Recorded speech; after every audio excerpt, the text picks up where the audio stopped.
The pain was sharp, hot, like a knife twisting just beneath my ribs. I doubled over, my hands clutching my side, breathing in short bursts. "Walk it off, you're fine," my wife's sister growled from the patio.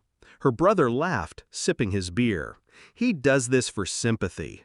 And then my wife, the woman I'd promised to trust, looked me dead in the eye and said, "He'll do anything to ruin a peaceful weekend." The three of them went back to their drinks.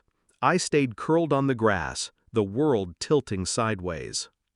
Back then, I thought pain was my worst enemy. I was wrong. Humiliation, disbelief, those came first, then rage. But I didn't show it. I kept my voice calm, my movements slow. I didn't want them to see what they'd just done. Because when you're outnumbered, you don't fight right away. You wait. I met Claire when I was 28. Sharp laugh, clever eyes. Her family welcomed me with quick hugs and long stories. Sunday dinners, birthday surprises, a sense of belonging I didn't think I'd ever have again. Over time, I stopped thinking of them as her family. They became mine.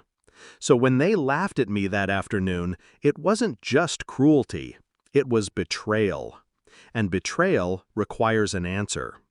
At the hospital, the paramedic's voice cut through the haze. "Blood pressure's dropping. We need to scan him now." I remember the click of the MRI sliding me inside, the whir of the machine, my mind turning over every word they'd said. When the scan was done, the doctor didn't speak to me first. He turned to them, my wife, her sister, her brother, and said, "You better call a lawyer."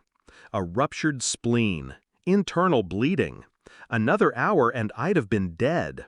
I saw it in their faces. Fear. Not for me, for themselves. Recovery gave me months to think.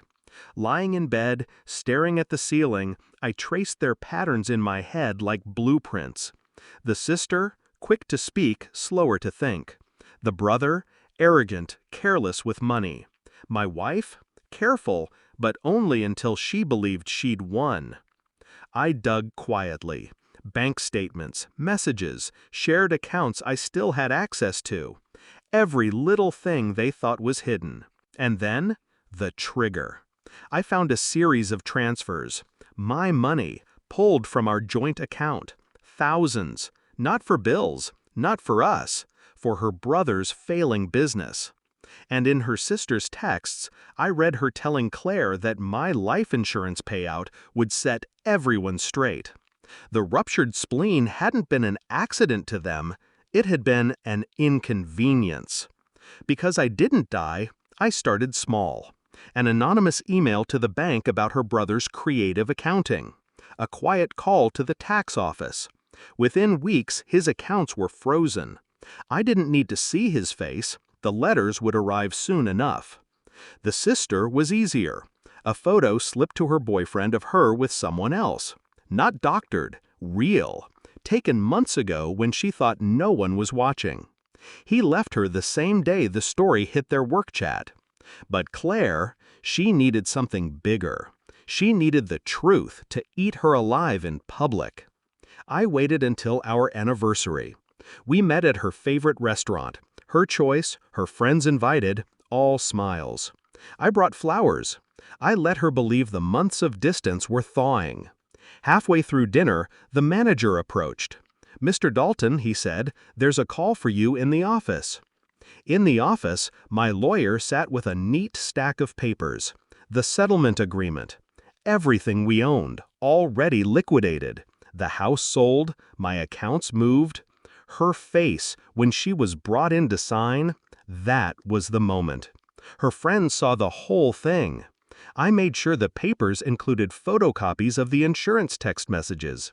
And I made sure one accidentally slid across the table toward them. Her sister stopped answering her calls. Her brother, facing fraud charges, blamed her for the tip-off. They didn't know it was me. They still don't. To them, life just collapsed in unconnected pieces. But I know the shape of the wreckage. I built it. People ask if I regret leaving her with nothing. No. Regret is for accidents. This was precision. Besides, she still has something. The knowledge that the man she tried to discard walked away untouched, and she never saw the knife in his hand until it was already buried. I live quieter now. No loud revenge speeches, no final showdown. Just silence, and the knowledge that sometimes justice doesn't come with a gavel. Sometimes it comes with a signature on a dotted line. And when I think back to that weekend, the grass, the beer bottles, the sound of them laughing while I bled inside, I smile. Because they told me to walk it off, and I did. Right out of their lives.